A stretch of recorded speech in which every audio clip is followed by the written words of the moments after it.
Hello guys, welcome to my channel programming for beginners. हम Python पढ़ रहे थे, काफ़ी चैलेंजेस भी देख लिया। चैलेंजेस देखने के बाद अब का जो अगला टॉपिक है हमारा वो है डिक्शनरी इन पाइथन।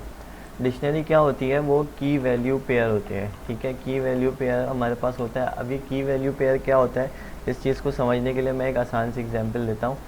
जैसे आपने कभी कोई फॉर्म वगैरह या कुछ भरा होगा, उसके आगे लिखा होता है नाम, आपने डाल दिया कि भाई मेरा नाम जो भी है। ठीक है, मैं XYZ लिख देता हूँ। ठीक है, XYZ। अब फिर उसके बाद वो पूछता है कि भाई क्लास क्या है, तो आपने लिख दिया है क्लास मेरी जो है वो BSCS है। फिर वो आपसे पूछता है रोल नंबर क्या है, आपने उसको रोल नंबर दे दिया है कि मेरा रोल नंबर ये है। तो अब इसको समझने के लिए आसान सी एग्जांपल ये है कि जो ये आपने नेम लिखा है या ये क्लास लिखा है या रोल लिखा है, ये हमारे पास क्या हो जाता है, ये की हो जाता है। ये हमारे पास क्या हो जाता है, की हो जाता है। और जो इसका आंसर सामने लिखा हुआ है वो हमारे पास क्या हो जाता है, वैल्यू हो जाती है। वो हमारे पास क्या हो जाती है, वैल्यू हो जाती है। तो उम्मीद करता हूँ यहाँ तक बात आपको समझ में आ गई होगी। अब पाइथन पे किस तरीके से करते हैं इस चीज़ को समझते हैं। जैसे मैंने यहाँ पे एक वेरिएबल डिफाइन कर लिया डिक्शनरी। अच्छा, इसको बनाने से पहले मैं कुछ चीज़ें आपको और हाईलाइट करना चाहूँगा। जैसे हमने पढ़ा था क्या, लिस्ट। तो लिस्ट का तरीका क्या था कि आप स्क्वायर ब्रैकेट बनाते हैं और उसके अंदर जो भी नाम वगैरह है वो आप किस तरीके से लिखते हैं, कोटेशन के अंदर करके कॉमा डालते हैं, नेम हो गया, क्लास हो गया, एंड सो ऑन। ठीक है, तो आप इस तरीके से इसको बना लेते हैं। इसी तरीके से टपल में हमारे पास क्या होता है कि हमारे पास एक तो राउंड ब्रैकेट होता है, फिर हमारे पास नेम हो गया, उसके बाद क्लास हो गई या, और फिर एक यहाँ पे क्या आ जाता है, कॉमा आ जाता है। तो डिक्शनरी भी समवॉट इसी तरीके का होता है, समवॉट नहीं बल्कि सिमिलर ही होता है, ऐसे ही होता है। फ़र्क क्या होता है कि उसमें कि हमारे पास एक तो कर्ली ब्रैकेट, वो कर्ली ब्रैकेट होता है, दूसरा हमारे पास की होता है। अब की क्या है कि हमारे पास अगर स्ट्रिंग में है ना, तो हम उसको कोटेशन के अंदर में ही लिखते हैं जैसे स्ट्रिंग लिखने का तरीका होता है। तो यहाँ मैंने लिख दिया नाम, ये इसका क्या हो गया, की। और यहाँ पे मैं लिख दूँ क्या, प्रोग्रामिंग। ठीक है, और फॉर, और यहाँ पे मैंने लिख दिया क्या, बिगनर्स। ठीक है, तो ये हमारे पास जो नेम लिखा हुआ है ये इसका क्या हो जाएगा, की हो जाएगा। और ये हमारे पास क्या हो जाएगा, वैल्यू हो जाएगी। ठीक है, इसी तरीके से आप यहाँ पे दूसरा ऐड करना चाहें तो आप दूसरा भी ऐड कर लें। यहाँ पे आप लिख लें क्लास और फिर बाहर आ जाए, कॉलन लगा दें और यहाँ पे डिफाइन कर दें BSCS। अब मुझे नहीं लगता कि ये डिक्शनरी है, तो मैं तसल्ली कर लेता हूँ अपनी चेकिंग के लिए। मैं एक काम करता हूँ, इस डायरेक्ट इंटरप्रेटर से मैं सवाल कर लेता हूँ कि यार इसकी टाइप बता दो, क्या वाकई ये डिक्शनरी है या नहीं है। तो जैसे मैंने किया, कह रहा है TYP, सॉरी स्पेलिंग मिस्टेक है यहाँ पे, TYPE। ठीक है, अब इसने क्या किया कि इसको डिफ़ाइन करते कि हाँ हमारे पास ये क्या है, डिक्शनरी है। तो अब आगे बात करते हैं। अब ये तो डिक्शनरी हो गया ना। डिक्शनरी का फ़ायदा क्या होता है कि हम उसको की के ज़रिए से वैल्यूज़ को कॉल कर लेते हैं। हमने कंकैटिनेशन पढ़ा था, तो मैं इसी तरीके से कंकैटिनेट करवाता हूँ यहाँ पे। तो मैंने यहाँ पे लिखा क्या, एक sentence, welcome to my channel. ठीक है, अब यहाँ पे मैंने क्या कर दिया, प्लस। अब डिक्शनरी से मुझे वैल्यू उठानी थी, तो मैंने यहाँ पे डिक्शनरी का जो वेरिएबल था उसको डिफाइन किया और यहाँ पे स्क्वायर ब्रैकेट लाऊंगा। अब मैं कर्ली ब्रैकेट नहीं लाऊंगा, स्क्वायर ब्रैकेट लाऊंगा। और यहाँ पे मैं कोटेशन के अंदर अगर स्ट्रिंग है तो मैं स्ट्रिंग के थ्रू की को क्या कर दूंगा, पास कर दूंगा। अब इसको रन करके चेक करते हैं। तो सी गाइस, इसने क्या किया, हमारे पास जो हमने प्रिंट के अंदर कंकैटिनेट करवाया था वो एज इट इज़ आ गया, और जो हमारे पास इस की जो वैल्यू थी उसने उस चीज़ को यहाँ पे उठा के कंकैटिनेट कर दिया। तो डिक्शनरी को हम इस तरीके से भी यूज़ कर सकते हैं। सारे इसके जो प्रोसीजर हैं वो सारे सेम है जो हमने लिस्ट और टपल में करते हुए हैं, पढ़ते हुए हैं। ठीक है, तो अब जो चीज़ें हैं थोड़ी सी डिफरेंट है, वो उस चीज़ को मैं बता दूंगा।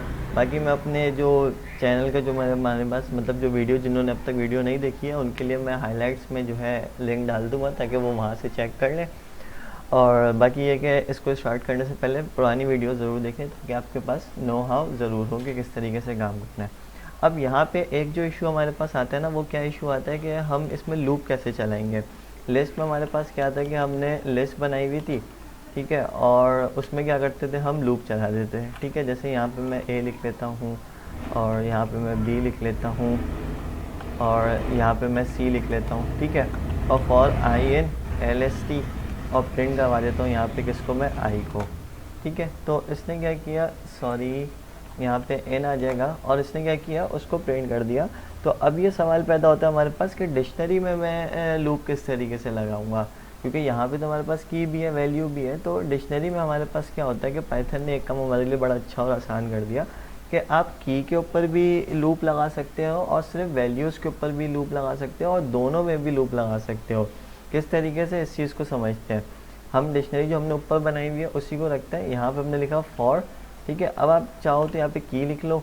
अब अगर की को अलग तरीके वेरिएबल में स्टोर करना चाह रहे हो और वैल्यूज़ लिख लो यहाँ पे, ठीक है, कि वैल्यू को मैं अलग वेरिएबल में स्टोर कर लेता हूँ इन। अब अगर आपने की और वैल्यू, मतलब ये की है, ठीक है, इसमें और इसमें दोनों में साथ लूप चलाना चाह रहे हैं एट अ टाइम, तो आपने पहले यहाँ पे वेरिएबल नेम डिफाइन करना है, डॉट क्या लिखना है, आइटम्स, और फिर यहाँ पे ब्रैकेट बना के इसको क्या करना है, कॉलन लगा देना है। अब यहाँ पे आप आ जाए, प्रिंट करवा लें किसको, की, और किसको प्रिंट करवाना है, कॉमा वैल्यू, ठीक है। अब इसको रन करके चेक करते हैं। तो सी गाइस, इसने क्या किया, की और वैल्यूज़ में इंडिविजुअली लूप लगा दिया। की मेरे पास ये आ गई नेम की, और यहाँ पे हमारे पास क्या आ गया, प्रोग्रामिंग फॉर बिगनर्स, ये हमारे पास की क्लास आ गई, और उसके साथ जो भी हमारे पास इसकी वैल्यू थी वो इसने यहाँ पर हमें दे दिया।